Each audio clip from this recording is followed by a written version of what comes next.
So a while back, my kids got into a fight over a swing in a public park. New York City, I took them to a park to play, and just took 2 of my 8 kids. And lo and behold, my daughter and my son get into a major fight over a swing. So each one claimed that they were playing with the swing first, and each one wanted the swing for themselves. So I was doing my thing, and when I get to the swing to try separate them, I noticed that my daughter had pinched my son, and my son had grabbed her hand, pulled it hard, and she was furious. She was livid with rage. So here's my daughter, who is absolutely livid with rage, and I took her, do the thing, calmed her down, held her back. She wanted to kill her brother, literally. And in New York City, everybody's there, gathering around me, giving me advice. I found it ironic that I'm the one with triplets and 8 kids. I'm the one who should be giving parental advice, but here I was, New Yorkers love giving me advice, no problem at all, I accept. But I realized that I couldn't calm my daughter down, so I grabbed her, took her by her hand, put her in the car, and told her we're leaving, and I told my son Mendel we're also leaving. But Mendel says, I don't want to go, I want to stay. He wants his swing, he doesn't want to leave. So I made as if I'm hitting the gas and I'm leaving him behind. I said, you don't want to come? Don't come. And just then my daughter says to me, she screams actually, she says, Tati, please don't leave Mendel behind. And I'm like, what? I thought to myself, here you are ready to tear him apart. You're so angry at him. And here you display the greatest amount of love for your brother. You don't want me to leave him behind. And I thought to myself, this is an incredible mashal, a parable for our relationship with God. You see, sometimes, like when the coronavirus pandemic hits, we think that God really hates us. We think we are in isolation, we are alone, but the truth is that God loves us much, much deeper than anything we can imagine. If we probe beyond the tantrum, beyond the layers, we will notice that God loves us. And in this class tonight, I want to share with you 4 inspiring questions which lead to 4 inspiring thoughts which demonstrate God's love for us and lessons which we can learn from this. So question number 1 about Passover. Why is Pesach called Leil HaSeder? Seder night. Seder means order. Why is Pesach called Leil HaSeder? I understand there's an order. There's Kadesh, Urchatz, Karpas, Yachatz. There's 15 things that we have to do. But how about Shofar on Rosh Hashanah? Learning the halachot of the Shofar, Tkiya, Trua, Tkiya, also has Shvarim, also has a tremendous order to it. There's also an order to Shavuot, for example, where we have to read the entire Tikkun Leil Shavuot from the beginning to the end, from Bereshis, Noach, Lech Lecha, Chumash, Mishnayot, Talmud, Zohar. There's a whole order. In fact, it's called Tikkun Leil Shavuot. Why is it not called Seder Leil Shavuot? Only Pesach has the distinction that it is called Seder, order. Why? And one of the answers given by the commentaries is because when you're sitting around the Seder Pesach, and when you're reciting the Haggadah, and when you're reciting that once upon a time our ancestors were slaves to Pharaoh, but today we are free, this demonstrates that there is a Seder, an order to the world. There is a boss to the world, amongst all the turmoil, amongst all the balagan. It says about Abraham that he walked around and he thought the world is a jungle. There's no order until God came to him and told him, I am the boss. Of course there's an order to the world. I am the boss. I am the conductor. I'm the pilot leading the ship. I'm the captain. Last summer, 2 summers ago, I rely on my iPad to give classes. Once upon a time I used to use FaceTime to give classes. Today it's Zoom, it's a new thing, but once upon a time I used to use FaceTime. So my iPad was lost. One day, wake up, it's not there, it's not in the right place. Now, the advantages of having a beautiful, tiny apartment in Manhattan is, first of all, Bdikat Chametz. The night of Bdikat Chametz is very short. It's very easy to check all the rooms. It's a very small house. But also, when I'm missing an iPad, I searched high and low for it. I searched every single room in my house for it. I searched under the beds. I searched I searched my car. I searched my office. I searched everywhere. But lo and behold, after 2 weeks, I gave up. I couldn't find my iPad anywhere, and I had to borrow FaceTime from my wife, who has an iPhone. I had to borrow from here, from there, and I lost it. That was it. 3 months later, my 3-year-old daughter is playing under the table, and she finds my iPad in the most ingenious place, hidden between the crevices under the table, the most incredible way which one of my babies must have put over there. And I thought to myself, the Rebbe gave the parable. He said, God and us are like in this hide-and-go-seek competition. You see, God has hidden himself in this exile, and it's our duty, our sacred duty, to search for God, to look for God, to find him. And the Rebbe was crying when he said that the problem with this exile is that God has hidden himself so well that we have forgotten to search for him. We are no longer searching for God. And that's what the Rebbe said. It's an example. The Rebbe was crying when he said that we are no longer. Pesach reminds us that there's a boss to the world, and that's why Pesach is called the Seder. We have to search for God again. You see, when you look at the Seder and you think the Egyptians were once upon a time the most powerful superpower, there was no such a thing as a slave escaping Egypt. And you look 3,300 years ago, you look at the Egyptians and the Ottomans and the Greeks and the Romans and the Germans and the Stalins and the Hitlers and the Saddams and all our enemies. And you think to yourself, where are they and where are the Jews? And you realize that there's a boss to the world. There's somebody who is looking after us as Jews.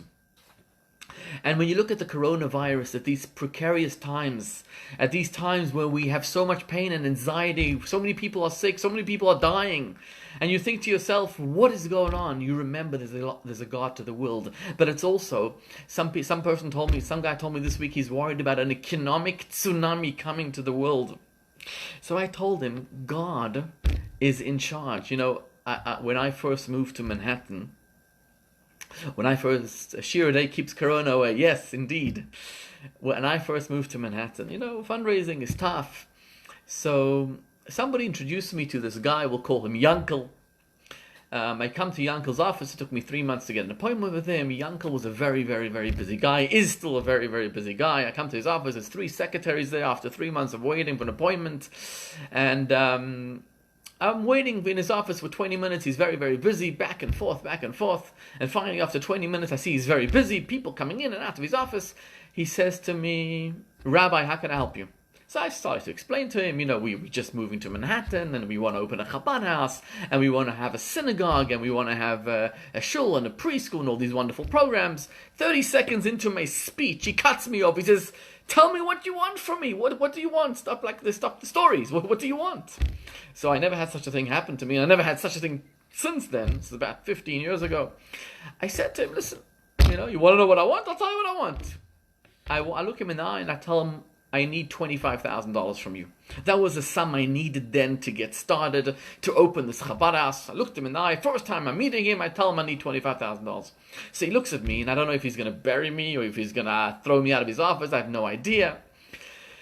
He looks at me for a minute, and he says 2 things. He says, first of all, yes, you got it. I'll give you $25,000. Writes me a check on the spot. And second of all, he says, I want a Torah class in my office once a week. Now that is like winning a double jackpot. Number 1, you get a nice donation so you could operate your operations. And number 2, you get a Torah class every single week. I mean, what could be better than that for a Chabad rabbi learning in his office? And some of the most beautiful and meaningful relationships which I have till today are from that Torah class that I gave them.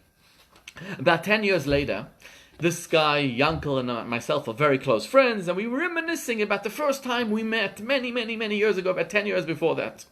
And I reminded him that, he's Meshuggah, a crazy guy. He says, cuts me off in the middle of my speech, says, what do you want? I tell him I want $25,000.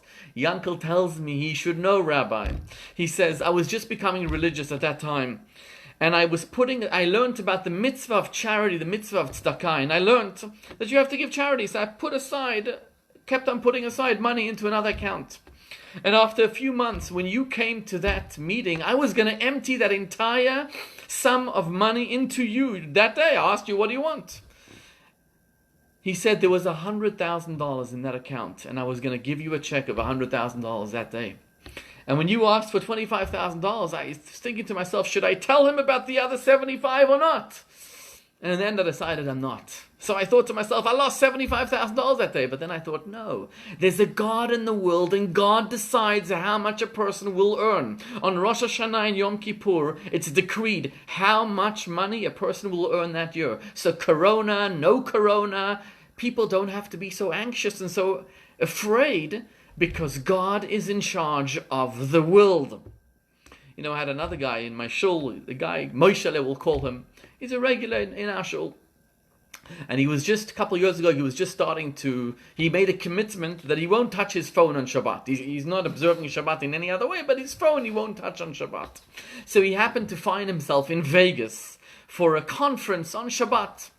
And Friday night, after he did his conference, his meeting, whatever, he's walking back to his hotel room. And the way it is in Vegas, in order to walk back into your hotel room, you have to stop by the slot machines. You go straight through these enticing or seducing slot gambling machines to get him to gamble. And just when he's telling himself, I'm not going to gamble, I'm not going to gamble, I'm not going to gamble, he gets to meet a friend, an old friend from the East Coast. He meets him.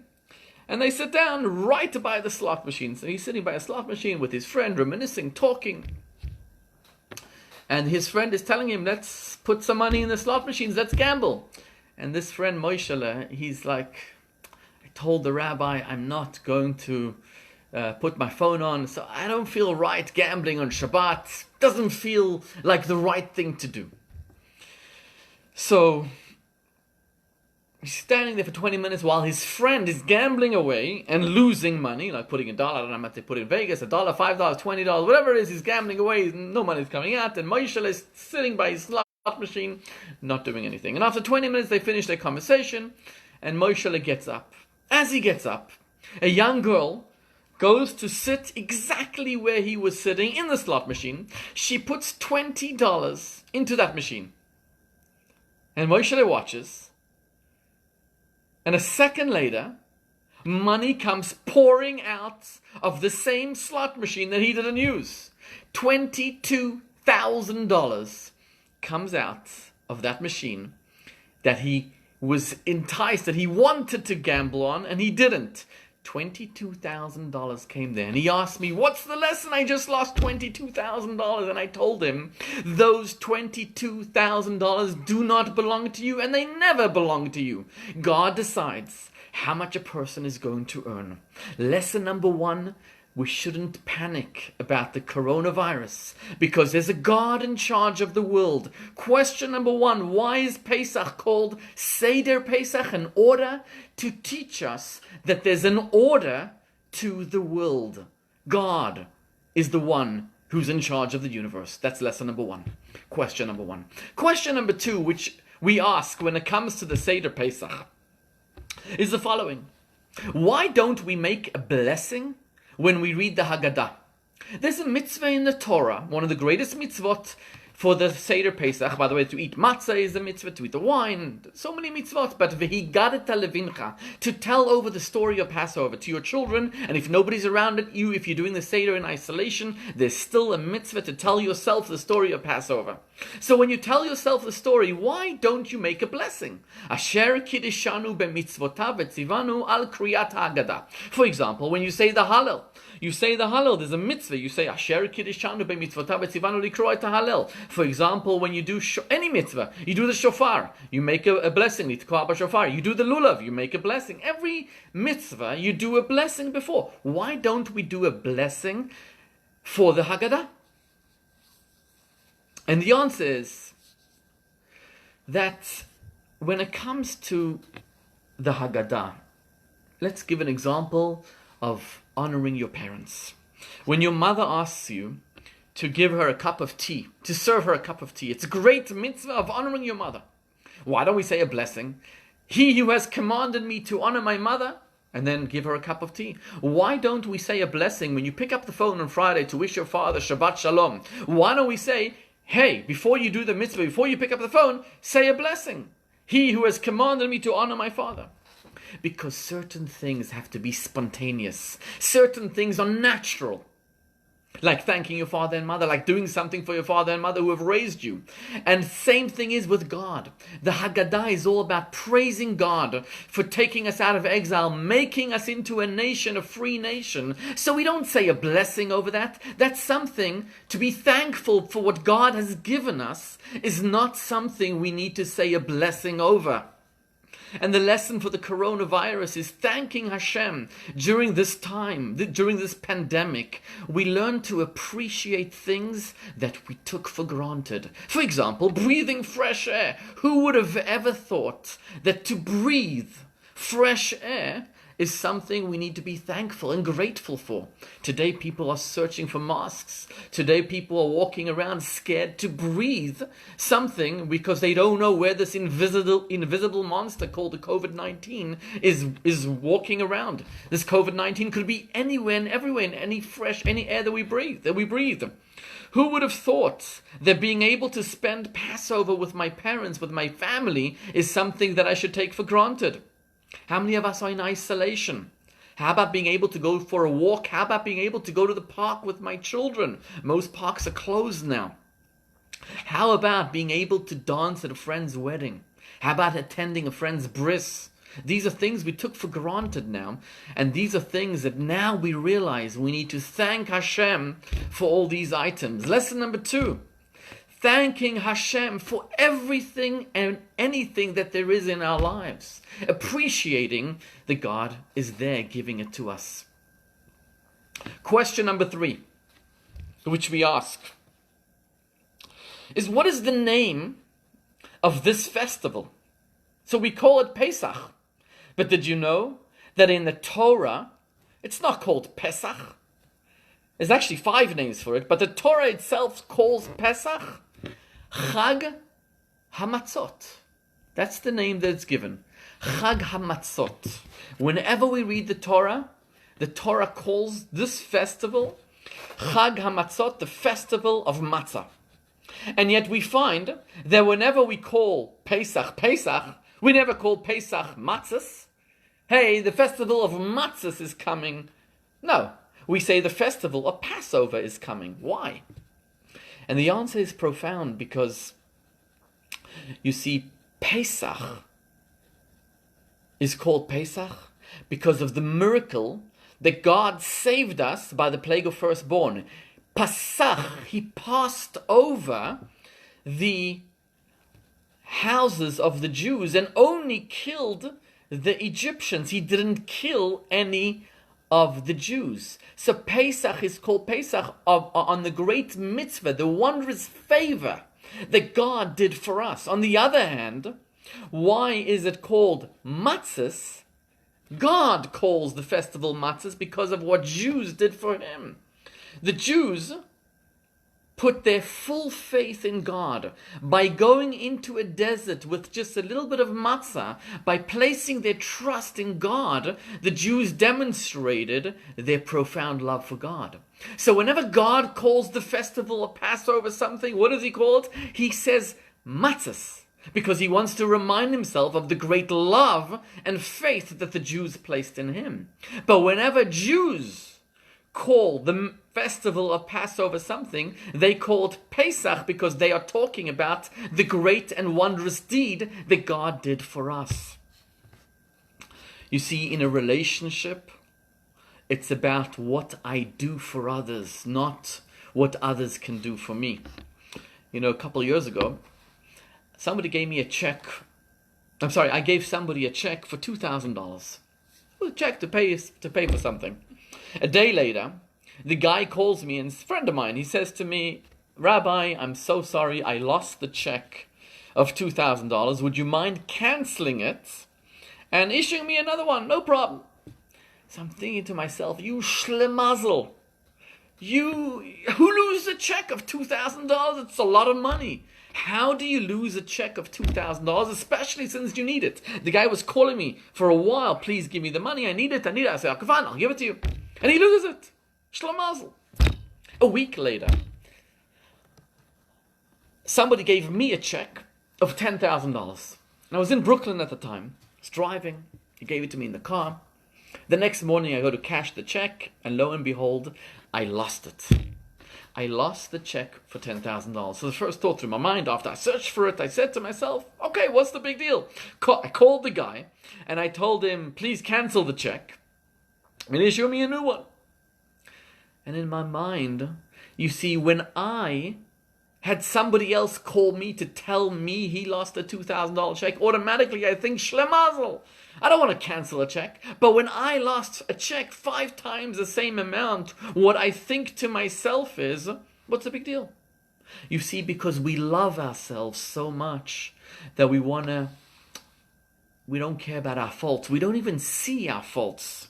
We learn to forgive ourselves. On Pesach, we tell God, we love you. The holiday is all about you. It's all about what you did for us. In a real relationship, that's the way it's supposed to work. God tells the Jews, no, I love you, so I will call the festival matzahs because of my profound love for you. You see, during this quarantine time, we are all quarantined at home. Some of us find ourselves with our spouses the whole day long, with our kids. You go Meshuggah the whole day long. The secret to a successful marriage, to a successful relationship, while you are so stressed about being in quarantine, is what can I give? The more you give to the other person, the more you think about the other person, the more you will love the other person. You see, marriage and love is a paradox. The more you give, the more you fall in love. By the way, the same thing is with charity. You want to become a rich man, a rich woman, the more you give, the more you will make. You want to make $10,000, give $1,000 to charity, you'll make $10,000. You want to make $1 million, give $100,000 to charity. How do I know this? Because the Torah says it. Aser te'aser. Aser bishvil shetit asher. Give tithes, give 10% in order that you shall make the 10% back. And love is the same thing. Lesson number 3. Why is this festival called Passover if in the Torah it's called the festival of matzah? To teach me what to do while I am quarantined in home for so long, for weeks already. And who knows how long this is going to last. How do I deal with my marriage, with my relationships, with my loved ones? By giving and giving and giving more and more and more. Clean the dishes, take out the garbage, do more for your wife, for your husband, and you will see that you will fall more and more and more and more in love. There's a story told about a student of the Baal Shem Tov. He says, my wish in life is to see Elijah the prophet. I really and truly want to see Elijah the prophet. So he pleaded and pleaded and pleaded with the Baal Shem Tov until the Baal Shem Tov told him, you want to see Elijah the prophet? I'll tell you how to do it. I'll tell you how to see him. Take bags filled with matzah and wine and food and delicacies and fish and meat and everything you have. And what you do is go to a certain town, find this certain shack, house at the edge of town, and knock on the door on Erev Pesach and ask them if you could stay there for Passover for the first 2 days. And you will see Elijah the prophet. So the student followed the Baal Shem Tov instructions to the T. He did exactly what the Baal Shem Tov asked of him. He went and filled goodies and things with matzah and wine and the mor and the charoises and fish and meat and wine. And he went and knocked on this door.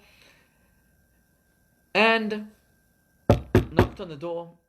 And when the woman answered the door, was a woman who was an almanah, was a widow with her children. He asked them if they could stay for Yom Tov, and she said, listen, I don't have any food for you. I don't have anything to offer you. I can offer you a little bed of straw, but that's all I have. He said, that's all I need. No problem. Let me stay here with you. So he stayed there for the first 2 days, and the kids had no food, but now they were so excited. They had food for Yom Tov. They shared. He brought so much food for them, and wine, and matzah, and charoz, and they were overjoyed. And the whole time, the student of the Baal Shem is looking. Where's Elijah the prophet? Where is he? He's looking at the door, at the window. Where is he? Where is he in shul? Can't find him. After 2 days, the end of Yom Tov, he goes back to the Baal Shem Tov. And he says to the Baal Shem Tov, I did exactly what you said, but I did not see Elijah the prophet. So the Baal Shem Tov said, really? You didn't see Elijah the prophet? I can't believe it. So the Baal Shem Tov said to him, you know what? do the same thing. Pack bags of goodies and food and clothing for the last days of Yom Tov. But this time, before you knock on the door, before you ask that same family if you could stay there for Yom Tov for the holiday, listen to the conversation happening. And the student did the same thing. He went there, but before he knocked on the door this time, he listened to the conversation. And the children were telling the mother, "We are starving, we are so hungry. What are we going to eat?" And the mother told them, "Remember that God sent Elijah the prophet for the first 2 days? Maybe he'll do the same thing. Rely on God, trust in him, he will make a miracle for us." And with that, he knocked on the door. And he spent the last 2 days of Yom Tov with this beautiful family. And what the student realized is that this family considered him Elijah the prophet. You see, if you want to see Elijah the prophet, if you want to have a divine and spiritual revelation of godliness, you want God to reveal himself to you, do something for another person. Do a mitzvah. Give charity to orphans. Give something to another person. One of the greatest mitzvot before Passover is Kimcha de Pischa, helping poor families. This is message number 3.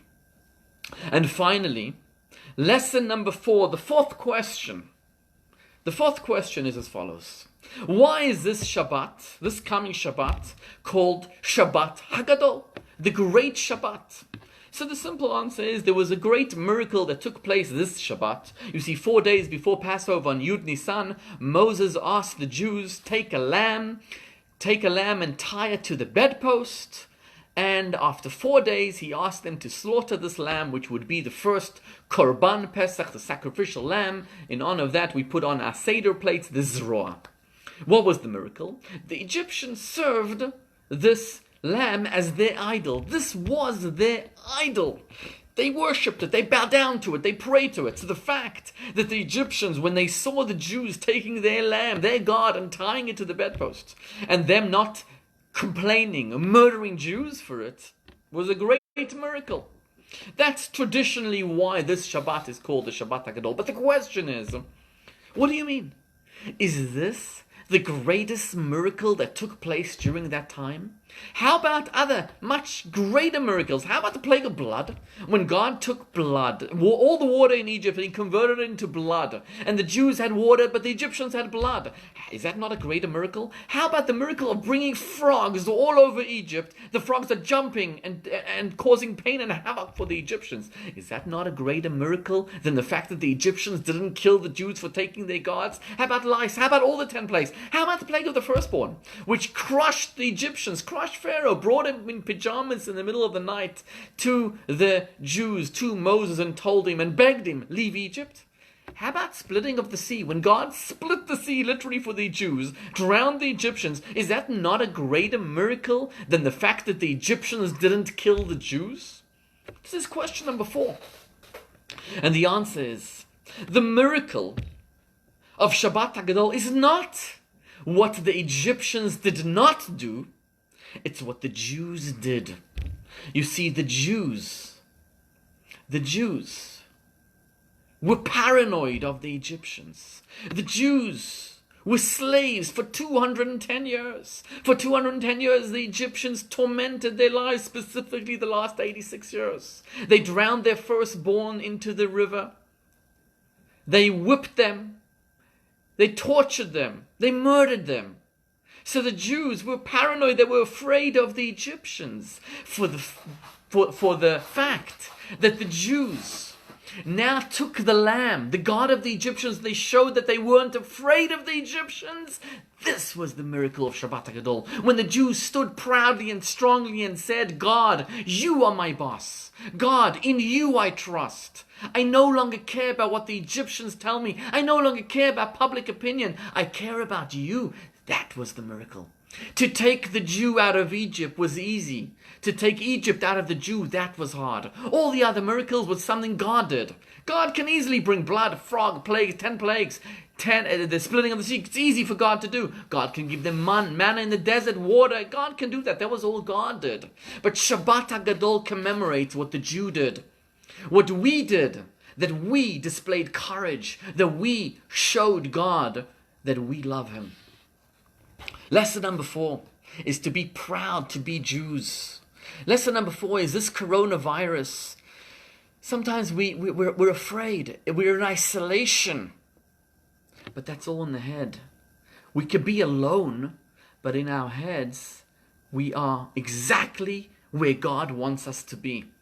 In our minds, we are not slaves. In our minds, we are free. In our minds, we tell ourselves, we are proud Jews. We are going to do whatever God wants us to do.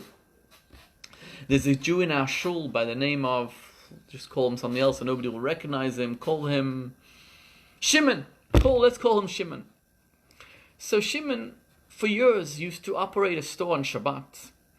And every Shabbat, on my way to synagogue services, I would go past Shimon's store with my talit. I would go inside and say, Shabbat Shalom, Shimon.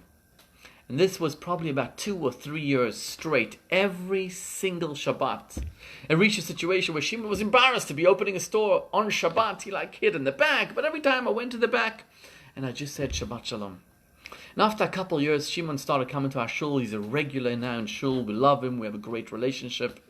And Shimon confided in me, one of the reasons he started coming to our shul every week was because I never judged him. I never judged him for opening his store on Shabbat. But not only that, I showed him how to be a proud Jew. Coming to his store on Shabbat with my talit, just wishing him a Shabbat Shalom. Made him so proud of our nation, so proud to be Jewish. These are the 4 questions. These are the 4 lessons of Pesach. Question number 1 was, why is this Pesach called a Seder? Why is it called a Seder in order? Question number 2 was, why don't we make a blessing when we recite the Haggadah? Question number 3 is, why is the festival of Pesach called Pesach when God calls it Matzos? And question number 4 is, why is this Shabbat called Shabbat HaGadol? 4 lessons from the coronavirus. I want to conclude. On Pesach, one of the greatest mitzvot is to eat shmura matzah. There was once a philanthropist who came to the Lubavitcher Rebbe and told him, I want to do a great mitzvah. What mitzvah can I do with my money? Give me a charity I can give to. So the Rebbe looked at him and told him, I want you to sponsor shmura matzah for all the people in a certain city. So the philanthropist was disappointed, matzah? I want something big. So the Rebbe told him, if you listen to my advice, I consider this to be a big mitzvah. This is something big. So shmura matzah is very, very important. In conclusion, I'd like to share the story. There's another guy I know, call him Yankel. Call him Yankel. Yankel loves to eat the shmura matzah, and this year also he will eat the shmura matzah. A couple of years ago, when I gave him shmura matzah before Pesach, after Pesach he told me that the shmura matzah saved his life. See, he had eaten so much of the shmura matzah that it got stuck in his esophagus or got stuck somewhere, and he had to be rushed to the emergency room. And when he was rushed to the emergency room, they figured that the reason the matzah got stuck inside of him, they discovered a very rare cancer in his small intestine. And this cancer is a deadly cancer because by the time normally you discover it, it's way too late. It's like stage 4, way past stage 4. So normally you discover it too late and it's considered a very deadly cancer. But because the matzah got caught in his intestine and he couldn't breathe, he was choking literally, therefore they took it out and operated him. And when they did that, they discovered this cancer which was at a stage that it was still treatable. And thank God they were able to treat him. This was a couple of years ago. This person is still alive and well. Thank God. B'li ayin hara, soll sein gesund. So the shmura matzah saves lives. Actually, the matzah on the first night of Pesach is called machla de memnusa, the bread of faith. And when we eat the matzah by the second night, it's called the bread of healing. So it has 2 components to it. Number 1, that it's faith. And number 2, that it's healing. May we all have a kosher and freilich and Pesach, a Pesach where we all liberated from all our shackles, from all our boundaries and limitations. May we all merit to have this Seder with Mashiach in Jerusalem. Chag Sameach.